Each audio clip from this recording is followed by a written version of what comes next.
So we're going to talk tonight about a few things, how to help your loved one when who's been arrested. And there's some things we will discuss and some things we're not going to talk about. How can you help? What are red flags that something's not going right in the case? How to build a good relationship with the lawyer, and how to monitor cases. What I can't talk about with y'all are specific cases and employment law and civil law. I don't do those things. Never have, never will. And so like you wouldn't ask your pediatrician about brain surgery, don't ask a public defender about how to sue someone or what to do in a labor dispute. So a lot of you are family members of people who have been in jail, and some people have been in jail. There are a couple things that I wanted to remind people of. The accused is my client. And by the way, I work with the Federal Public Defender Office, not the state. So what we do is a little bit different as far as the kind of crimes we defend and our client to attorney ratio and how quickly the cases go. But in either case, our job is the same as any private attorneys, to represent the client to the best of our ability. And that's what I do 5 days a week, however many weeks of the year I work. I don't do adoptions, I don't do divorces. All I do is I represent people accused of crimes in federal court. And so that probably tells you I've got somewhat of an advantage over someone who's not been in federal court for 5 years. And in fact, if I could brag just a little bit, the studies show, at least for federal defenders, that of the 3 possible groups of lawyers that one could have, paying your own private lawyer, having a private lawyer who's paid by the state or by the federal government to represent you, or having someone who's an in-house employee, statistically speaking, it's us, the in-house federal public defenders, who get the best results because we know the law, we know the case, we know the prosecutors, we know the judges, we know the procedures. And it's not like every single client, every single case without exception, but on average, we do better than private attorneys who are either paid by the court or paid by their clients. But our duty is to the client, not to the client's family. And any good lawyer is busy, public defenders, private attorneys. I jokingly tell my clients, get a second opinion, but if you find someone with their arms crossed, looking at their phone, hoping it will ring, turn around and run in the other direction, because there's a reason that person isn't busy. Now, it can be frustrating. There's some things that we have to keep confidential, like certain strategies we can't share with anyone other than the client. And so that can be frustrating to families. It can also be frustrating to us if we get 3 or 4 phone calls, first from the sister, then from the wife, then from the mother, all asking the same question. And it's really helpful to us if you all share information among family members. And please, please, please set up and listen to your voicemail. One of my pet peeves as a lawyer is if I've tried to call someone to tell them about, here's what's going on in your husband's case, or your brother's case, or your sister's case, and I leave a detailed message, and then I get a call, hey, I saw you called. Yeah, listen to your voicemail, please. Or if there's no voicemail at all set up, and I just can't keep calling and calling and calling, hoping I'll finally catch them answering their phone. So if you want communication with the lawyer, set up voicemail and listen to it. Now, as far as confidentiality, what's confidential is not only what my client tells me, but any information relating to the representation of a client. Now, the client may give permission, but without that, I can't share a lot of information. Now, this does not apply to public information. I'm going to bring you to some court websites in a little bit, and I'll tell someone what a person's charged with, what the penalties are, things like that. I can't share what witnesses have said or what the client has told me, but if it's public information, we can obviously share that and do. Now, where are the dividing lines? What's my job and what's the client's job? I have to investigate the case. I have to assess the case, figure out, is it properly charged or not? I advise the client what I think. I choose whether to file motions and which motions to file.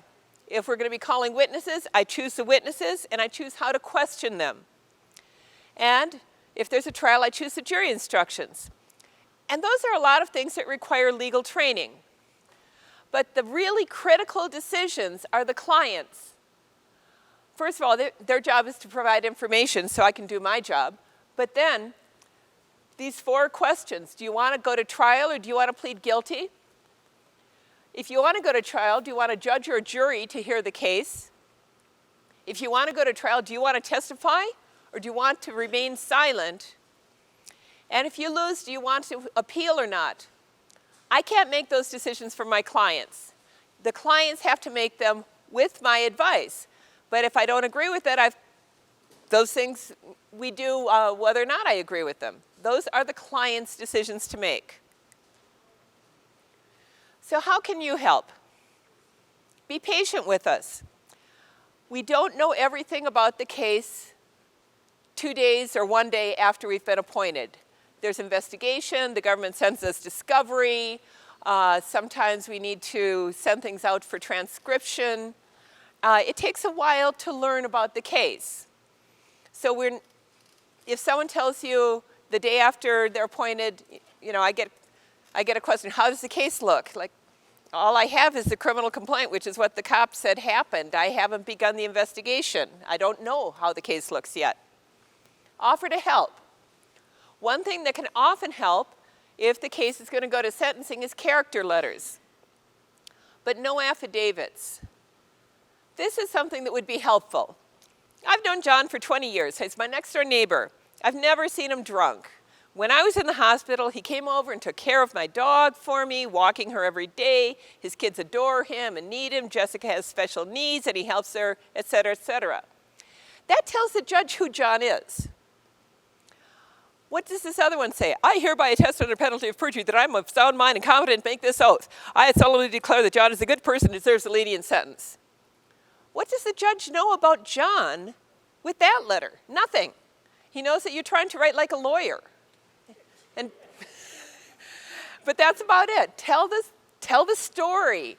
Let the judge know. Don't tell him what to think. Tell him why to think it. I think John's a good person because of all these reasons, not just John's a good person. So that kind of letter can help. How else can you help? Keep in touch with the person who's the accused. Keep them sane. Give them reason to hope. If there are documents that could help, provide documents. Contact information for witnesses so we can investigate. All those things can be very critical. What if you want a second opinion? It's the client's life. They have a right to it. This is going to hugely impact the rest of the client's life if it's a felony. Even a misdemeanor could have a huge impact. But if it's a felony, this is huge. The first lawyer, the assigned lawyer, or the originally hired lawyer shouldn't be defensive about it. Shouldn't take offense, but choose well. Don't assume that the person who handled your cousin's divorce would be better at criminal law than a public defender. There's this saying you've probably heard, garbage in, garbage out. Provide the second lawyer all the relevant information and ask the 2 lawyers to talk to each other. If my client says, I'm not really comfortable with what you're telling me, I'd really like a second opinion, I'll tell him, fine. That is absolutely fine. Please do. I want you to be confident in your decision. Can I give you a list of people who know their way around federal criminal court? And whoever you choose, please have them call me. Because if I'm telling the client, I don't think there's a suppression motion here, or if I'm telling the client, I don't think you can win this case, then I want to be able to explain to the second opinion person why I feel that way. And then he can say either, you know what, she's right, or I disagree with her. I've listened to her reasons, but I disagree. But it's real important for the second opinion lawyer to have the information necessary to give an informed opinion. And there's no reason for the first lawyer to be offended or defensive about that. So we've talked about how you can help. Well, there are ways you can hurt, too. Blame the lawyer for harsh laws. I don't make the laws. I do my best to try to get my clients through with the least amount of damage to them possible, or getting them the help they need. Don't assume the lawyer is lazy and doesn't care whether her clients get convicted. We do care. We actually, I make a fine salary. I'm well paid. It's not like I'm working for pennies. And, but what we work for in our office is we like to win. Of course it matters. When sentencing goes bad, it bums me out. If something goes really well for a client, I'm excited. I get a dismissal, I put it up on my door, I'm proud, I'm happy. Just because I'm paid by the government doesn't mean that I don't care. I do and all my colleagues do.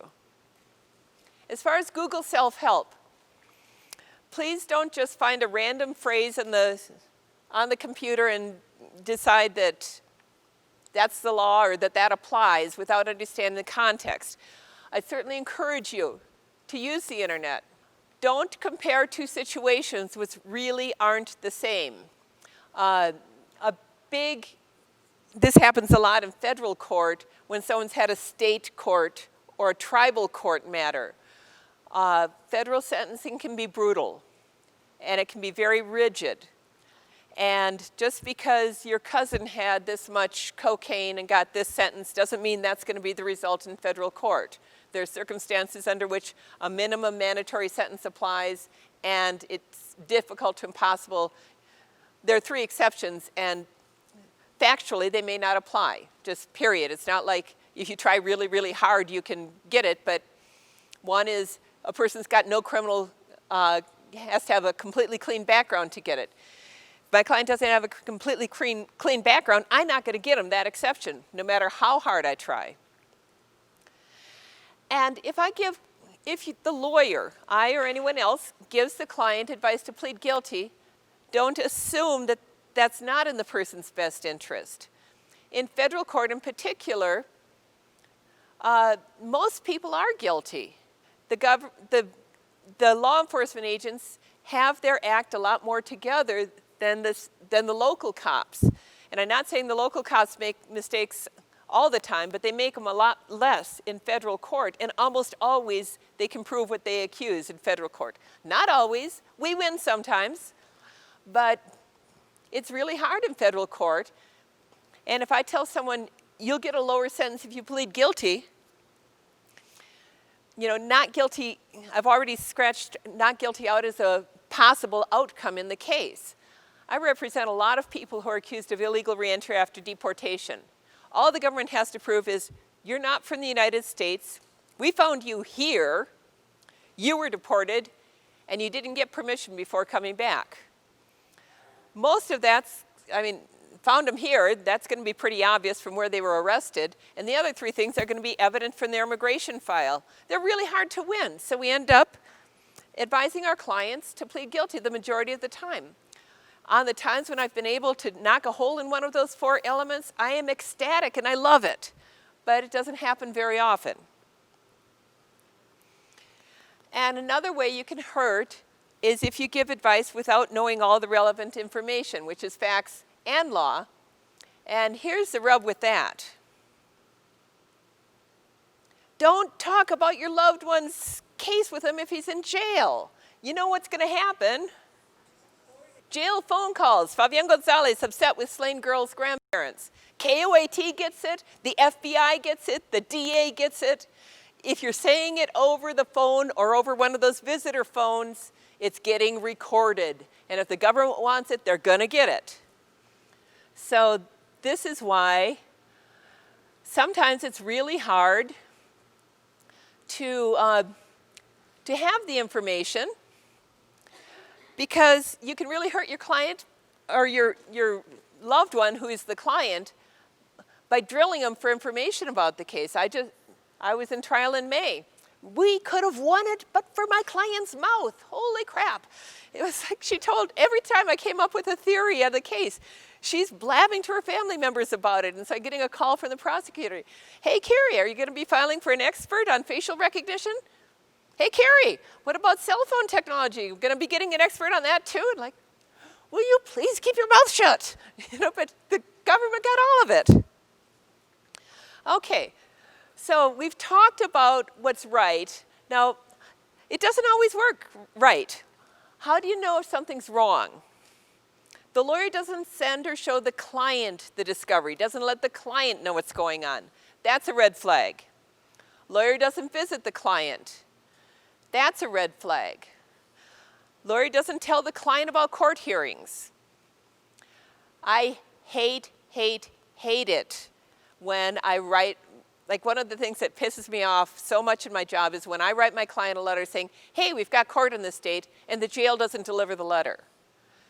And, oh, I let the jail hear about it when they mess up with delivering mail, because I just hate it when my clients all of a sudden get called out pre-dawn and they have no idea why or what's up.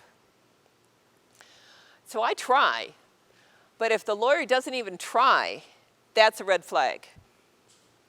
Lawyer doesn't tell the client about the plea offer. Remember when I said that's the client's decision? How can you decide something if you don't know the decision needs to be made? And there's a Supreme Court case saying that's unethical, it's ineffective assistance of counsel. You must tell the client about an offer. Now sometimes they've made this offer, you could lose at trial and you do better than this offer, but I've got to tell you it's out there. And sometimes it's like, oh my God, you can't pass this up. This is too good. We need to jump on this. But it's not my decision what offer to take or not take. I can only advise my client. So what else is wrong? Lawyer doesn't respond to letters or calls from the client. Hopefully the lawyer will respond to family also, but the obligation is to the client. And if the lawyer doesn't respond to the client, that's a problem. The lawyer doesn't follow up on reasonable investigative leads. I've had some clients give me some, not very many, but once, I'm thinking of one guy in particular, I had pages and pages and pages of people who supposedly were going to know something, and it is clear that the vast majority of these people would know nothing about the situation. But I have to follow up on reasonable leads. And the lawyer is defensive about reasonable questions or second opinions.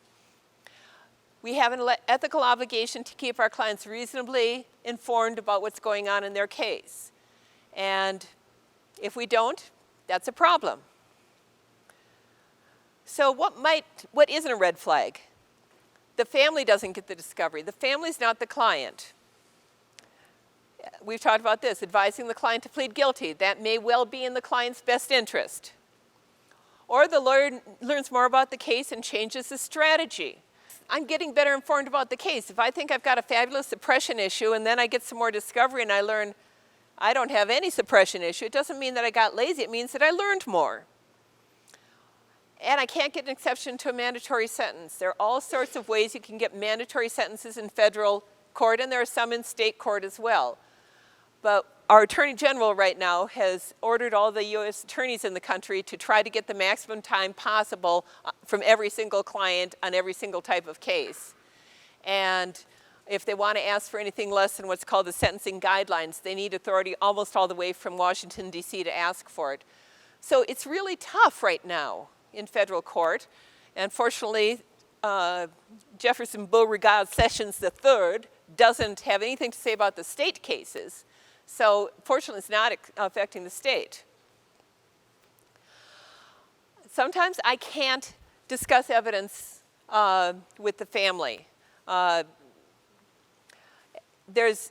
if the client wants me to, there's some things I can't say because they're so sensitive. If they got out, my case would fall apart. And the family is not, since the family is not the client, anything I tell them is not privileged. So if I want it to stay privileged, I've got to keep it between me and my client. I don't have a crystal ball, so I can't predict the exact sentence a judge will give unless we've signed a plea agreement saying the exact sentence is going to be whatever. And a lawyer can't promise a client a certain outcome. I can tell clients, in my experience with this judge, I think this is what's going to happen. I can't promise an outcome, and it would be unethical for me to try to do so. Okay, so what if something is wrong? What do you do about it? Create a paper trail. We lawyers understand paper trails. We start seeing a letter saying, "Dear lawyer, I have called your office 4 times and left 4 messages. I haven't gotten back. May I please hear from you by the end of the week?" We know we're being papered, and that could get a response, just letting the lawyer understand that you're creating a paper trail, and it'll also help you if you have to take any of these further steps because you've got the documentation. Communicate with the lawyer. Email, letters, faxes. However, if that doesn't work, next step up, talk to the lawyer's supervisor. Who the supervisor is depends on the lawyer's status, both in the state and federal system. There are private lawyers paid by the state to represent people, just like there's private lawyers paid by the federal court. So my boss is not their boss, but there is someone in charge of those people who, if not their direct boss, kind of oversees the contract, so to speak. Next step up would be complaining to the judge or complaining to the disciplinary board. Now, the disciplinary board is a complaint about unethical conduct by the lawyer, refusing to communicate with me, failed to provide, let me know about the plea offer until it had expired. I told him that I was in the Los Lunas jail on the date of this, and he couldn't, and he just needed to get the jail records, and he never even looked it up. I had a really airtight alibi, and he never looked it up. Failure to do things like that. But the disciplinary board, what they do is they discipline lawyers. They don't help out in the case. So who you complain to kind of varies depending on what you want to have happen. If you want a new lawyer, you'd be communicating with the lawyer's supervisor or the judge. The disciplinary board isn't going to intervene in the case and order a new lawyer. So let's see if we can do some hands-on stuff here, because there's a lot of ways you can keep track of what's going on in your own case or your relative or loved one's case just through the internet. And for starters, wouldn't it be nice to know how to get in touch with your lawyer? There's a website for that. For example, and this is why keeping the placemats is important, because these websites are on your placemats. Let's say you're looking for me there.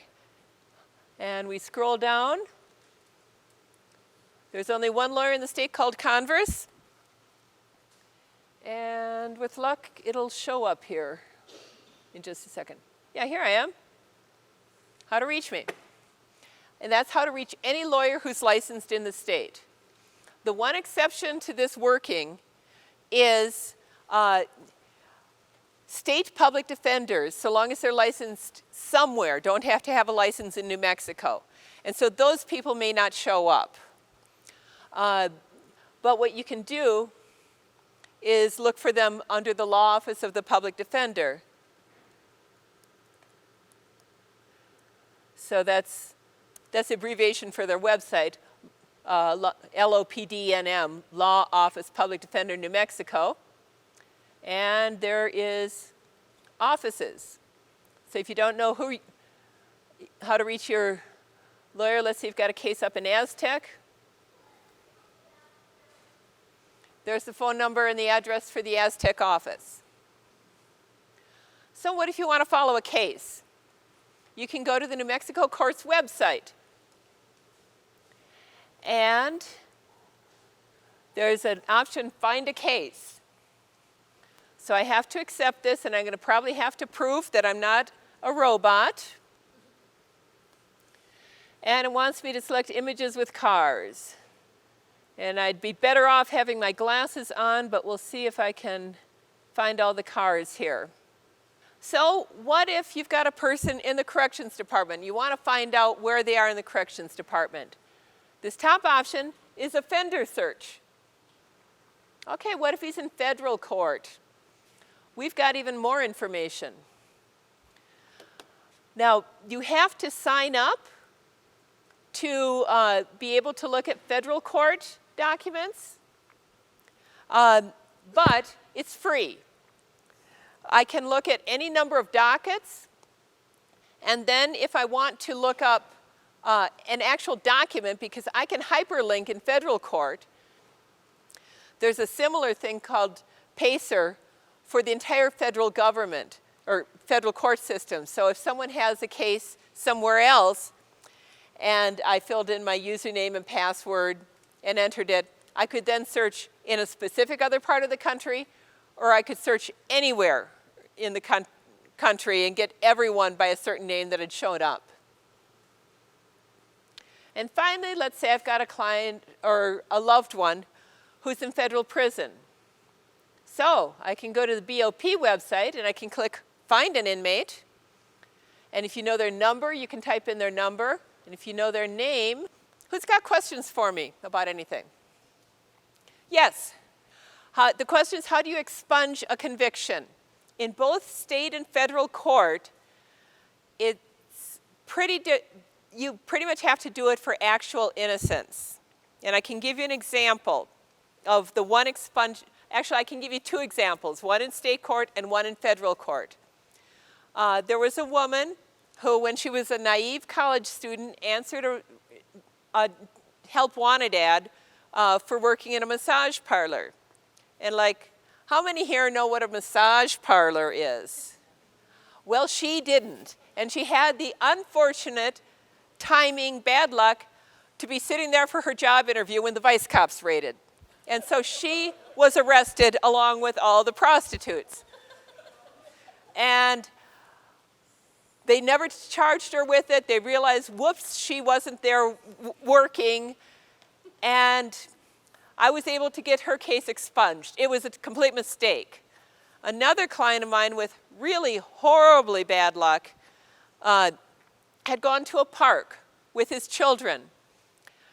Meanwhile, 8 miles away, in another part of the city, someone who looked quite a bit like him robbed a bank and fled, and when he got a good distance away from the bank, realized that one of the bills had a tracker device on it and discarded it in the field where my client was flying kites with his children. So when all the police came up and there was a tall guy with shaggy blonde hair, he was arrested for bank robbery.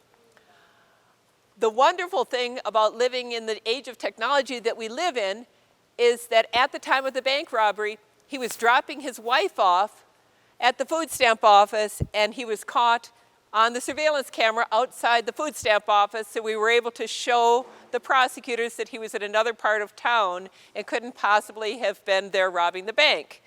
So I got that conviction expunged. There's not really a mechanism in state or federal court for just going to the court and getting it expunged after a period of time. It's been offered in the legislature a couple times over the last several years. It's not gone anywhere. There is such a thing as a pardon from the governor, where kind of for a similar thing. Look, I straightened out my life. It was a one-time mistake. Look at my life in the 10 years or so since this happened. You can ask for a pardon. And the governor grants it for state convictions. The president grants it for federal convictions. So there is that mechanism. But you can't go back to the court after a period of time and say, look, I've done really well, expunge my conviction. And expunge, by the way, means like completely erasing it so it never happened, including the arrest records. And there is a mechanism under state law called a conditional discharge, where if the judge says, I'm going to give you a shot, you prove to me that you can behave yourself, then at the end of this period of time, I will dismiss the case. That's a conditional discharge, but that's something that happens right at the sentencing, and it's up to you to make sure you get the dismissal at the end of the probationary period. But it's not the same thing as an expungement. Questions? How about a deferred sentence? A deferred sentence, there's a whole continuum. The best sentence resolution in state court is conditional discharge. The case is dismissed, period. Next is a deferred sentence, where for most purposes, if you complete the period of deferment, you don't have a conviction.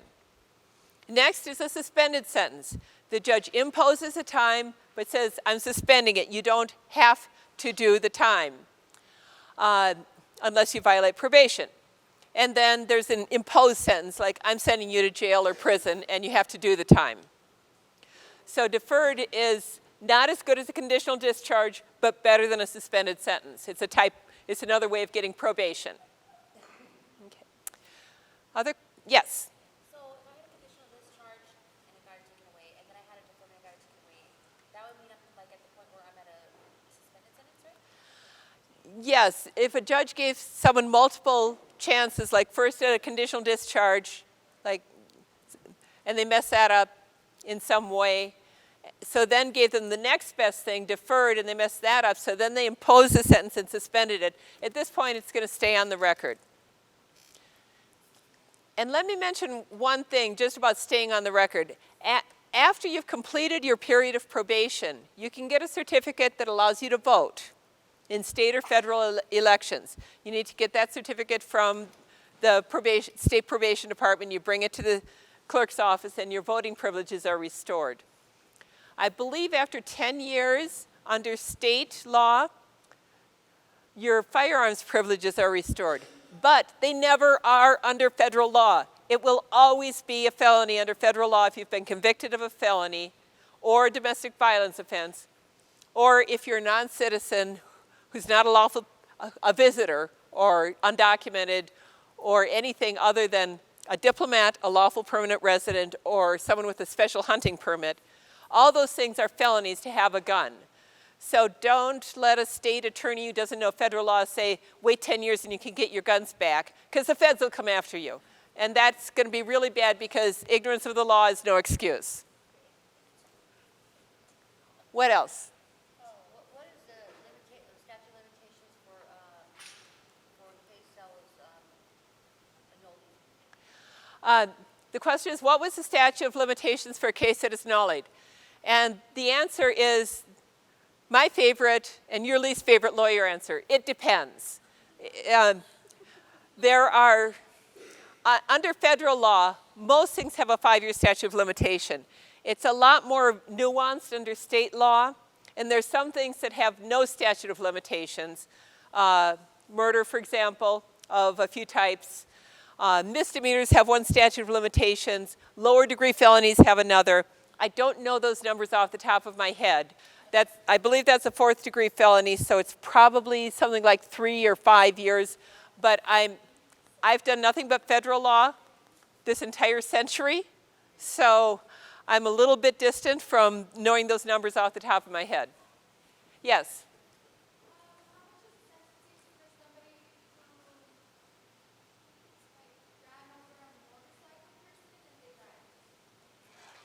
The question was, tell me if I got the question right. What is the penalty for injuring someone by running over them with a motorcycle?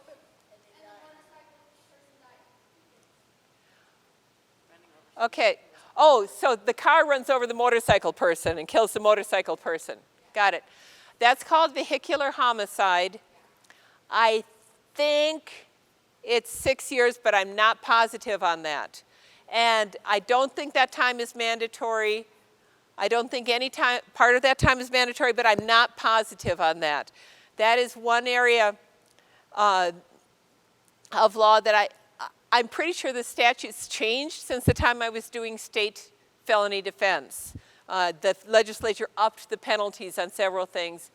And it used to be 3 years when I was doing it in the 90s. I'm pretty sure it's up to 6 now.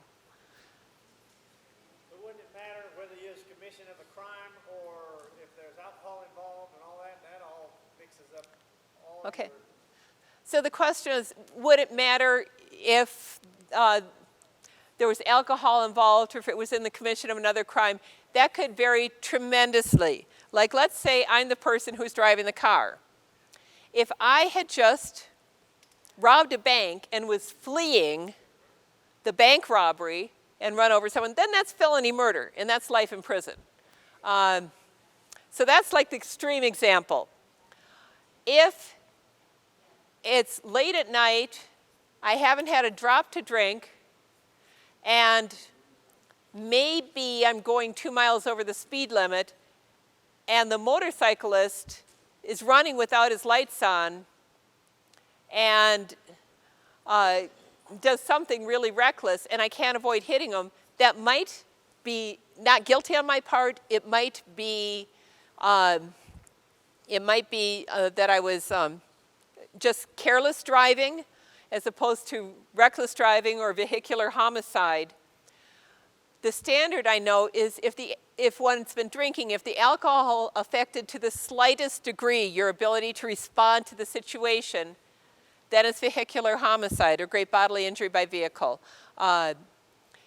You'd have to basically prove that your alcohol had nothing to do with the fact that there was an accident, like you T-boned a car that had just run a red light, and there's nothing you could have done to stop that. If you were, the fact that you'd had one drink didn't affect your ability to brake. Nobody, not a Army Ranger or a Navy SEAL, trained reaction times type person could possibly have stopped that accident. Then it's not. But if alcohol is involved to the slightest degree, then it's going to be vehicular homicide. And that's just talking about what penalties could apply. Certainly, the circumstance of the offense will affect what a judge decides to do in a given situation, unless it's mandatory time, where they don't have that choice. My example of felony murder, running over someone in the course of fleeing a violent felony, that's mandatory life. The judge doesn't have a choice. Yes? If someone were to attack you and you kill them in defense, like say someone were to kidnap me and I killed my captor, is there an exception to that? Okay. There's a question about self-defense. Self-defense is not a crime. And there can be a whole continuum, again, of how attempting to defend yourself might work. If I reasonably fear for my life, and a reasonable person would have felt the same way, then that's self-defense. So there's an objective and a subjective standard. I felt that way, and it was reasonable for me to feel that way. For example, I walk out of here, and a guy pulls a knife on me and is pointing it at me. I can defend that would be self-defense. Now, there's imperfect self-defense, which is voluntary manslaughter, which is you subjectively thought that this was a reasonable thing to do, but it wasn't really. And an example I could give you, or you were excessive in doing something. Like I was about to get beaten up, but my life wasn't really in danger. Then, like let's say Delia was going to come after me. Delia probably can't do me much damage. And so it would be unreasonable for me to use lethal force against her, even if she was the aggressor. Or if I just made a mistake. I had a case a few years ago, and I hesitate to call someone's religious beliefs a mistake, but the person was convinced his uncle was a witch, and he reacted with deadly force when his uncle was probably just going to punch him. But he believed that his uncle was a witch. That might be involuntary manslaughter. Then there's voluntary manslaughter, which is heat of passion. Like you're really frightened or really angry by a situation. And if it weren't for being in that high level of emotion, you wouldn't do it. And then there's second-degree murder, which is you intend to kill, but you didn't plan it out in advance. And then there's first-degree murder, which is it's premeditated or it's in the course of a violent felony, or there are a couple other, or under state law, it's gravely dangerous to the lives of others. Like I get kicked out of a bar and I'm really pissed off, so I spray the bar with bullets as I'm driving past. That's endangering many, many people's lives. So it can be a whole continuum. But if it truly is in defense, and that's a reasonable thing, and the amount of force is reasonable, then that is a defense, a complete defense to a crime. There is another, Evelyn again.